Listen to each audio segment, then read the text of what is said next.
Connecting IFTTT to Telegram allows you to automate tasks and send messages from Telegram based on triggers from other apps. Here's how to set it up. Sign up for IFTTT. Go to IFTTT, create an account or log in if you already have one.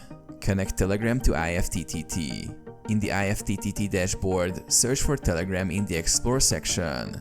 Select the Telegram service and click Connect. You will be asked to authenticate your Telegram account. To do this, open Telegram and search for the IFTTT bot. Start the chat with the bot and follow the instructions to link your Telegram account to IFTTT. Create a new applet. Click Create to start a new applet. Choose the trigger service. Set a trigger, such as a new entry in a Google Sheet or a specific weather condition. Set the action. In the Then That section, choose Telegram as the action service. Select an action, like send message or send photo, and configure the message or content you want to send to your Telegram chat.